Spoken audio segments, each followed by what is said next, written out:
শীতের সবজি দিয়ে ভাতের চালের এই খিচুড়িটা কিন্তু পোলাও চালের খিচুড়ি থেকে কোনো অংশেই কম নয়। আমার শরীরটা একটু অসুস্থ, তাই বয়স দিতে একটু প্রবলেম হচ্ছে। আসসালামু আলাইকুম প্রিয় দর্শক, আশা করছি দূরে এবং কাছে যে যেখান থেকে আমার ভিডিওটি দেখছেন সবাই ভালো আছেন। এই খিচুড়িটা আসলে অনেকভাবে করা যায়, আমার চ্যানেলে কিন্তু অনেকগুলো রেসিপি দেওয়া আছে। তো আজকে এই রেসিপিটা এতটা টেস্টি, এই রেসিপিটার মধ্যে থাকবে অনেকগুলো ট্রিক্স অ্যান্ড টিপস। আশা করছি এই রেসিপিটা আপনাদের কাছে একটু হলেও ভালো লাগবে। একদমই সোজা, জাস্ট 10 থেকে 15 মিনিটের মধ্যে এটা করে ফেলতে পারবেন। চলে যাচ্ছি সরাসরি রান্নার প্রসেসিংয়ে। এখানে আমি একটা প্যান বসিয়ে দিলাম। এখন এখানে নিয়েছি ভাতের চাল, এটা হচ্ছে মিনিকেট চাল, আপনার যে কোনো ধরনের চাল নিতে পারেন। আর নিয়েছি মসুরের ডাল, 1 পোয়া নিয়েছি ভাতের চাল, আর আধা পোয়া নিয়েছি মসুরের ডাল। তবে এটার সাথে আপনারা আরও অনেক রকমের ডাল মিক্সড করে দিতে পারেন, যেমন মুগ ডাল, বুটের ডাল, অনেক রকমের ডাল মিক্সড করে দিতে পারেন। তো এখানে আমি শুধু মসুরের ডালটা নিয়েছি আজকে। আপনারা চাইলে অনেক ধরনের ডাল দিতে পারেন, এতে করে এই খিচুড়িটা আরও বেশি টেস্টি হবে। তারপর এখানে আমি নিয়েছি কয়েক রকমের সবজি, সিম নিয়েছি, ফুলকপি নিয়েছি, তারপরে নিয়েছি মিষ্টি আলু, মটরশুঁটি নিয়েছি, আর নিয়েছি কিছু পরিমাণ গাজর।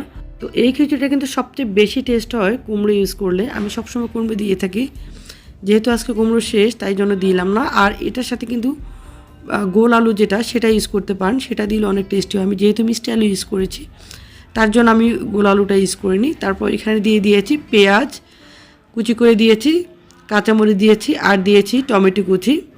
তারপর এখানে আমি দিয়ে দিয়েছি পরিমাণ মতো হলুদ। তারপর এখানে দিয়ে দিলাম পরিমাণ মতো লবণ। তারপর এখানে আমি দিয়ে দিলাম 1 টিস্পুনের মতো জিরা পাউডার, 1 টিস্পুনের মতো ধনিয়া পাউডার। আর এখানে কিন্তু একটা জিনিস স্কিপ হয়ে গিয়েছে, সেটা হচ্ছে আমি এখানে দিয়ে দিয়েছি রসুন পেস্ট, প্রায় 1 টেবিল স্পুনের মতো দিয়েছি। তারপর এখানে দিয়ে দিয়েছি রান্নার তেল। এখন এখানে আমার সবগুলো উপকরণ দেওয়া শেষ।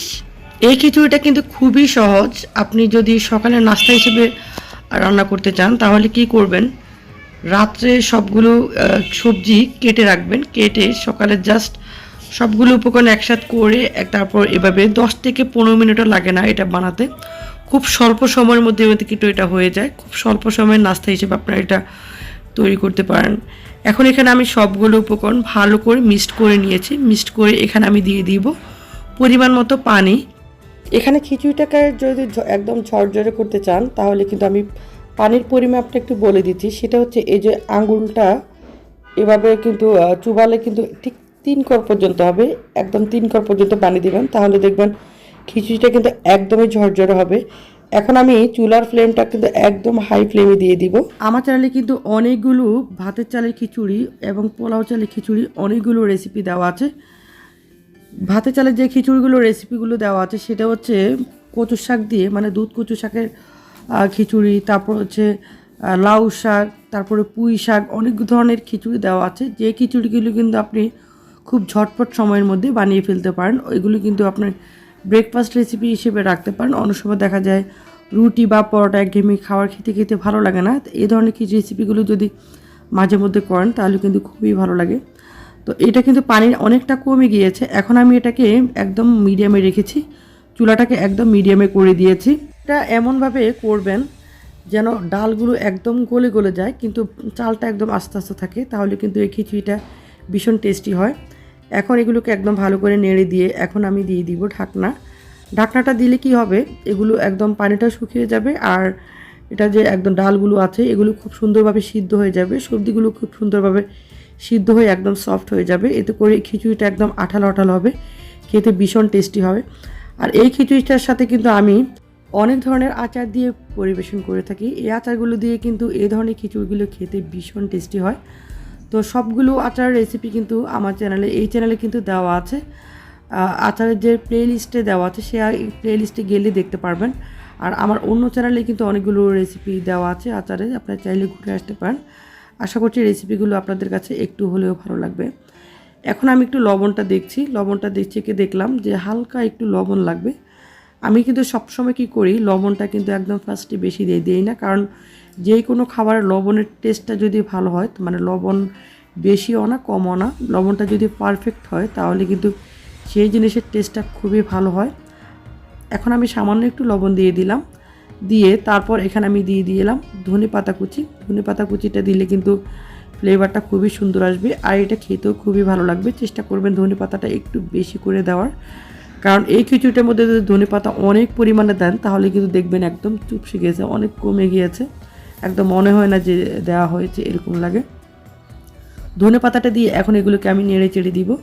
নেড়ে চেড়ে দিয়ে তারপর কিছুটা টাইম আমি রাখবো। এই খিচুড়িটা কিন্তু শুধু বড় না, বাচ্চারাও খেতে ভীষণ পছন্দ করে। যেসব বাচ্চারা খেতে চায় না সেসব বাচ্চাদেরকে আপনারা কিন্তু মাঝে মধ্যে এই ধরনের খিচুড়িগুলো দিতে পারেন। আর ঘরে বানানো ঘি দিয়ে যদি দিতে পারেন তাহলে দেখবেন বাচ্চারা, যেসব বাচ্চারা খেতে চায় না সেসব বাচ্চারা কিন্তু খুব মজা করে এটা খিচুড়িটা খেয়ে নেবে। তো এখানে আমি নিয়ে নিয়েছি ঘি। এই ঘিটা কিন্তু আমার একদম ঘরে বানানো গাওয়া ঘি। এই ঘিয়ের রেসিপিটা কিন্তু আমার অন্য চ্যানেলে দেওয়া আছে, আপনারা চাইলে ঘুরে আসতে পারেন। আশা করছি এই ঘিটা কিন্তু জাস্ট 10 মিনিটও লাগে না, 10 মিনিটের মধ্যে এই ঘিটা বানিয়ে ফেলতে পারবেন। আপনারা চাইলে ঘুরে আসতে পারেন, আশা করছি একটু হলেও ভালো লাগবে। তো এখন আমি দিয়ে দিলাম ঘি, 3 টিস্পুনের মতো ঘি দিয়েছি। ঘিটা দিলে এটার ফ্লেভারটা খুবই সুন্দর আসে, খেতেও কিন্তু খুবই ভালো লাগে। আরও যদি হয় একদম ঘরে বানানো ঘি তাহলে তো আর কোনো কথাই নেই। এখন ঘিটাকে দিয়ে কিছুটা টাইম এটা আমি ঢাকনা দিয়ে রাখলাম। ঢাকনা দিয়ে তারপর এটাকে কিন্তু চুলাটাকে কিন্তু একদম লো ফ্লেমে রেখেছি এখন। তো খিচুড়িটা বানানো একদম শেষের দিকে, একদম লাস্টের দিকে আমি ছোট্ট একটি টিপস দিচ্ছি। এই খিচুড়িটাকে যদি একদম বেশি টেস্টি করতে চান তাহলে কিন্তু একদম চুলাটাকে ফার্স্টে হাইটে রাখবেন, তারপরে মিডিয়ামে রাখবেন, তারপর একদম লো ফ্লেমে ঢাকনা দিয়ে রাখবেন। তাহলে দেখবেন এটা একদম ডালগুলো একদম গলে গলে যাবে আর এটা একদম আঠালো আঠালো হবে, খিচুড়িটা খেতে ভীষণ টেস্টি হবে। তো দেখুন এটা দেখতে কেমন দেখাচ্ছে স্ক্রিনে আমি জানি না, দেখুন এটা দেখতে যেমন লোভনীয়, খেতে যে কি অসাধারণ টেস্টি। জাস্ট একবার ট্রাই করলে বুঝতে পারবেন যে কতটা টেস্টি একটা খিচুড়ি। শীতের সময় এই হরেক রকম সবজি থাকতে থাকতে একবার হলেও খিচুড়িটা ট্রাই করে দেখবেন। এই খিচুড়িটা আমি পরিবেশন করেছি একটা আচারের সাথে, সেটা হচ্ছে একদম ইউনিক একটা আচার, সেটা হচ্ছে গাজর এবং জলপাইয়ের আচার। এই আচারটা কিন্তু ভীষণ টেস্টি, আমি ইন্ড স্ক্রিনে দিয়ে দিব। আর এই ভিডিওটি যদি এতটুকু ভালো লাগে একটি লাইক দিবেন, আর চ্যানেলটি সাবস্ক্রাইব করার অনুরোধ রইল।